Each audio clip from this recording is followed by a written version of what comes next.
hinala-halaan na may kinalaman si Sandro sa pagkamatay ni Yusek Cabral. So ang tanong, directly ba ito or indirectly? So, si Sandro kasi ay isa sa may pinakamataas na nakuha na budget for infra or at least mga insertions. At binulgar naman talaga siya ni Saldico. Actually, napilitan si Sandro Marcos na lumabas and therefore he submitted himself sa ICI na tatay rin naman niya ang nagbuo. At under din naman sa tatay niya yung mga tao doon. Independent Communications for Infrastructure. Kaya binuo yan para matigil na yung investigasyon sa lower house or sa Congress yung kilala at sa upper house or upper chamber na Senado. So wala nang hearing, di ba mga kababayan? Kaya nga nag-rally yung Iglesia ni Cristo nitong November. Wala nakukulong. So napilitan si Ngiwi na kunwari may gagawin, nagbuo ng Independent Commission for Infrastructure na wala namang budget. Nagsipag-resign yung nilagay doon, even Magalong. Si Magalong may something yan mga kababayan. Maybe we should talk about it. Lagay ko sa notepad ko para hindi makalimutan. Kasi may ginagawa yata yung kabalbalan dyan sa Baguio, no? And medyo talagang shady pala itong si Magalong, mga ating. So maybe next topic natin siya, no? Kasi familiar ako sa ginagawa niya. Bigyan ko kayo ng clue. Ipa-privatize po ang market, ang public market in Baguio at hindi po yan maganda. Okay? So, alam niyo na may mga kickback na naman dyan, di ba? May mga lagay-lagay thingy, may commission, kung sino ang bibili ng public market na yan na magiging private na po, tatayuan na naman ng mall. So, Magalong, medyo nagkakaroon ka ng maraming taint, parang may something sa'yo. Anyway, going back. Anyway, kasi Magalong din naman ay taga Baguio, so medyo associated sa pinag-uusapan natin.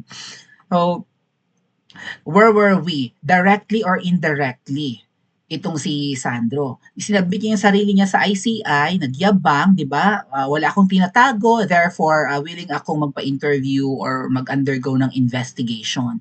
Kaso mo, nung dumating yung mga media, biglang executive session na lang. So, walang dapat mag-cover ng pagpunta ni Sandro doon at pagpapa-interrogate, di ba? Or sumagot sa mga katanungan kasi baka magkanda utal-utal.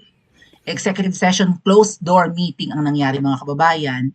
So hindi nakita kung paano siya in-interrogate ng mga taong tatay naman niya ang naglagay. But despite na hawak naman sa liig ni Ngiwi Jr. ang ICI na mag-iimbestiga kuno sa mga anomalya sa construction, walang ka-confidence pa rin ang pamilyang ito na i-cover ng media ang interrogation kay Sandro Marcos. Akala ko ba walang tinatago? So mga kababayan, lumalapit na sa pamilyang Marcos. Gawan man nila ng paraan at hindi, lumalapit na sa kanila yung, 'di ba, yung trajectory or papunta na sa kanila yung investigasyon. Okay? So even si Mangga, nung iniimbestigahan niya kung sino ang mastermind sa pagpapakulong kay Tatay Digong, hindi niya minimension ang kanyang kapatid. Huminto lang siya sa 5 tao, di ba? Sina Torres, si Marvel, sila Canilaw, si Boying, at saka si John Vic. Itong John Vic naman, Remulla, ay parang tuwang-tuwa pa sa nangyari kay Cabral. So marami naghihinala na bakit ka nagsasalita? Ba't ikaw ang nagde-defend? So, pinaghihinalaan ngayon si John Vic. Tapos maasbag pa ha. Namatay na nga yung tao, hindi ka pa rin ngawa rather. Ngak-ngak pa rin ang ngak-ngak yung John Vic na kahit napatay ka na, hindi ka, kaya sabi ni bastos ka sa patay. Sabi ni Rowena Guanzon, kay John Vic, namatay na nga yung tao, binabastos mo pa. Tapos, sabi ni, di ba nagsasalita nga patungkol sa nangyari kay Cabral, si John Vic Remulla.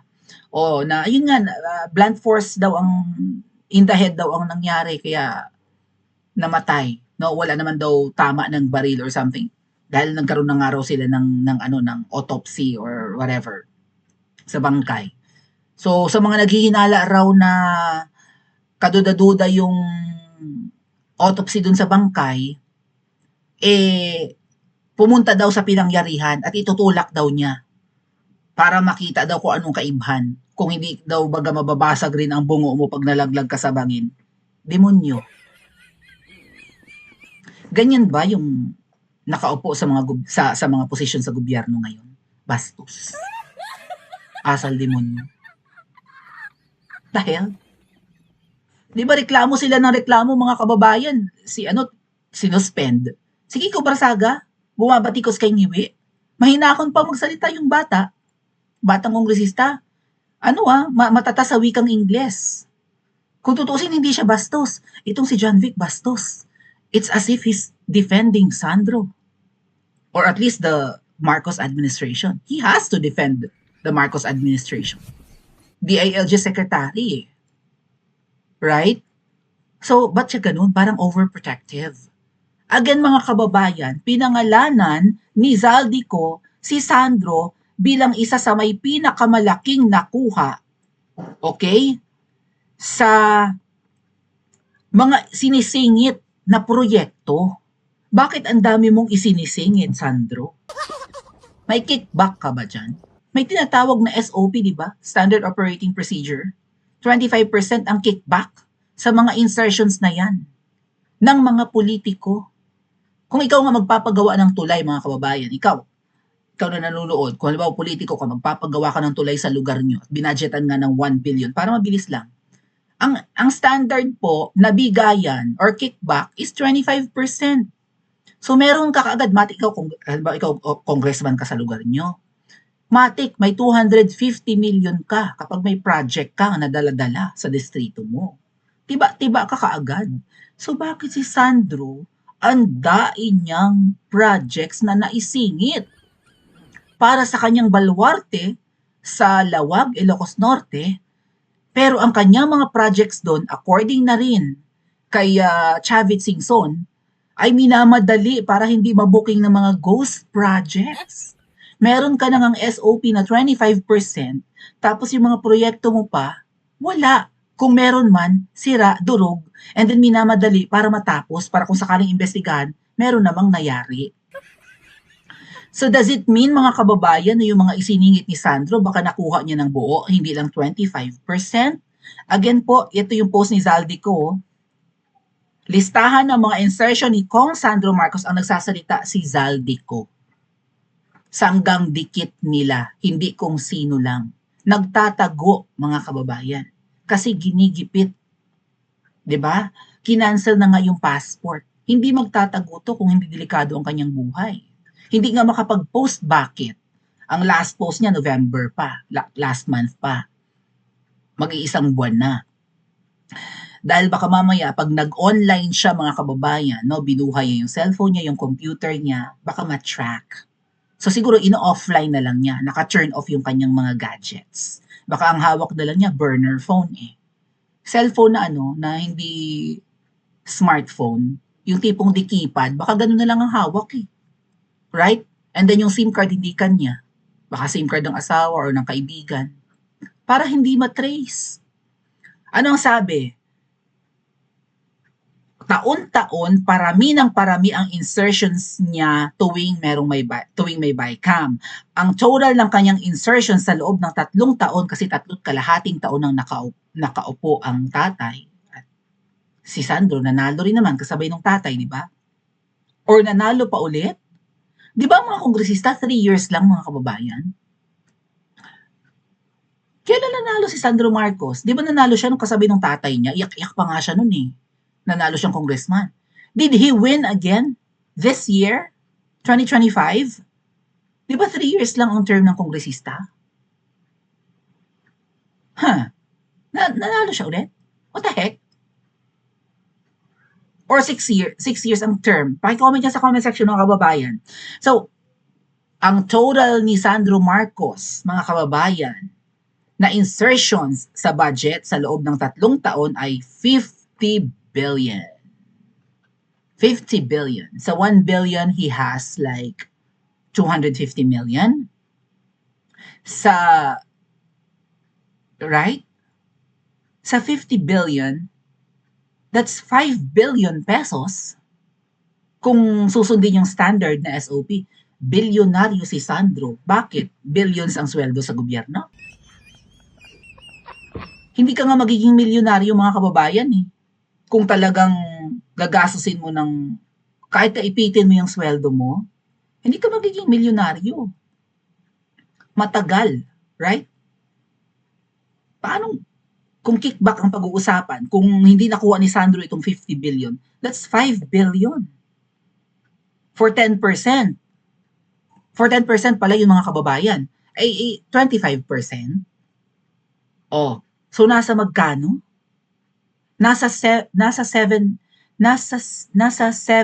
billion, right? Hindi lang? Hindi, 12? Ha, 12.5 billion rather. Ang 25% ng 50? Right? Ha, laki ah.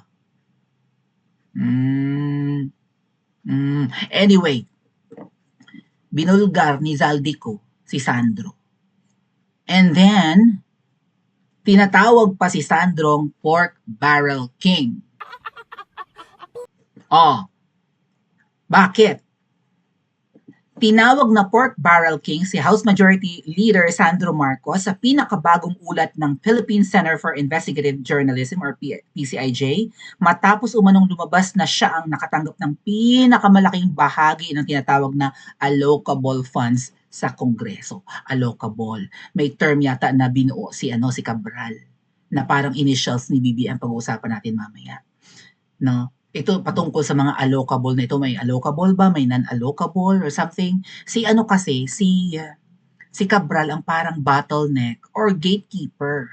Kung maaaprubahan yung mga isiningit mo o yung mga allocables na yan or hindi. Kung gusto mong maaprubahan siguro kaagad, kailangan mong sumipsip kay Cabral.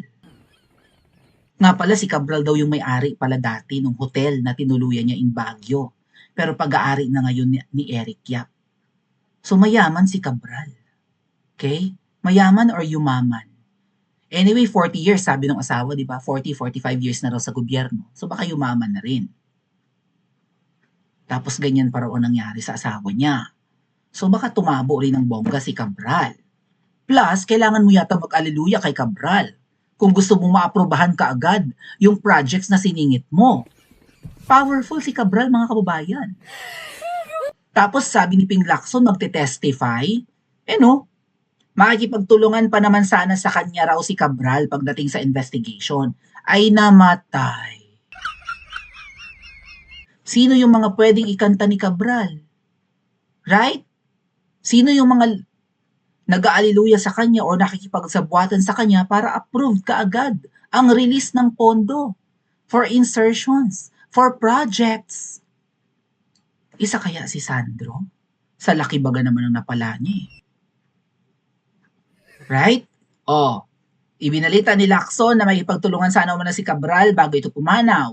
Ayon kay Lacson, lumapit si dating DPWH Cabral sa kanya sa pamamagitan ng kanyang abogado upang alamin kung paano niya maibabahagi ang nalalaman sa pagdinig ng Senate Blue Ribbon Committee. Ito ay matapos mabanggit ang pangalan ni Cabral sa sinumpaang salaysay ni dating DPWH Roberto Bernardo. Sinabi ni Lacson na nagpakita si Cabral ng mga senyales na handa siyang makipagtulungan sa investigasyon. Subalit binanggit dinito na siya ay nasa ilalim ng unexplained pressure. So may mga naghihinala, pinagbibintangan pala, sino ba yun? Yung kamukha ni Otlum na Pinklawan? Si Falsis? Under pressure daw si Cabral, Nino, ni Marcos, at saka ng mga Duterte.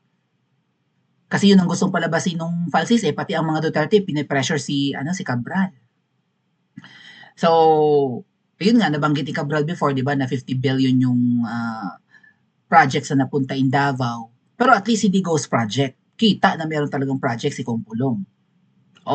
So anong gusto nilang palabasin? May pressure kay Cabral. Kaya ba ito pumunta ng Benguet at tumalon na lang sa sobrang pressure? Hindi na alam ang gagawin? Sino ang pwedeng pumressure sa kanya? So si Sandro ang isa sa may pinakamalaking nakuha. Ano pa? Si Marcos umano may pinakamataas sa pondo maaaring italaga sa iba't ibang proyekto kumpara sa ibang mambabatas.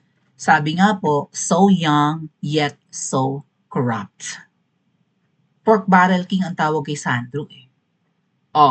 Dahil dito umani ng batikos ang kabuuang sistema ng pondo at lalo pang umingay ang isyu ng posibleng pork barrel style allocation sa ilalim ng kasalukuyang administrasyon. Samantala, hindi pa nagbibigay ng opisyal na pahayag ang panig ni Sandro patungkol sa ulat na ito. So hindi nila tinatanggi mga kababayan. Yung naging resulta ng investigation ng PCIJ. Siya ang may pinakamalaking allocables na nakukuha, nakikipag-compete siya kay Martin Romualdez. I think this is for the next year's budget na ngayong taon pinopropose or na-propose. Aba mga kababayan, tinanggal na raw at binawasan na yung mga flood control projects and yet si Sandro pa rin ang tatabo for next year's budget. Siya pa rin ang may magiging pinakamalaking allocables. Pinasabi ng PCIJ,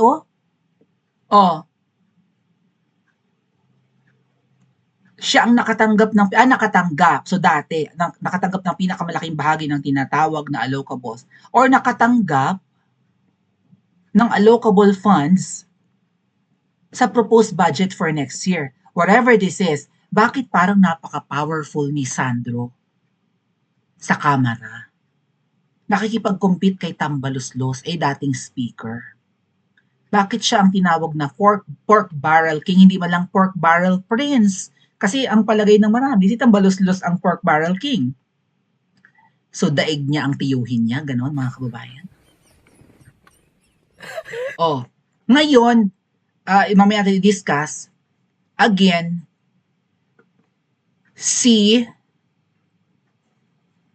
Cabral ang parang gatekeeper. Siya ang magdedesisyon kung maaaprobahan agad ang proyekto mo or ang mga insertions mo or hindi. So, dahil tumabo si Sandro Marcos, sabi ni Zaldico, ng 50 billion, ibig sabihin, approve lagi kay Cabral ang kanyang mga request. At dahil ba posibleng may maganda silang pinagsamahan, right? Nangangamba pa rin si Sandro na kahit na okay kami, baka ikanta niya ako. Kasi willing to testify na raw si Cabral eh. Sabi ni Pinky. Ni Ping Lacson rather. So, kesa naman sumugal, right? Kahit na may maganda silang samahan, baka ilaglag eh. Si Zaldico nga nagtatago eh. So, dapat ikaw, Cabral, dapat ba nagtago na lang siya? At bangkay baga talaga yung nandun? Ang gulo, di ba? Malay natin ibang tao yun. Na DNA test na ba? Kailangan bang magtago siya? Or kailangan na niyang iligpit? Huwag lang mapahamak si Sandro Marcos. At sino ang tumrabaho para maligtas si Sandro Marcos? Suplado raw yan. Masama raw ang ugali niyan. So, hanggang saan aabot ang kasamaan ng ugali ni Sandro Marcos? Aksidente lang ba ang nangyari kay Cabral? Or may kinalaman si Sandro? Poprotektahan ba siya ng babaeng ahas? At mag-uutos ba ang ibang babaeng ahas para iligtas si Sandro? Pa-comment po sa comment section at mag-like at subscribe din po kayo.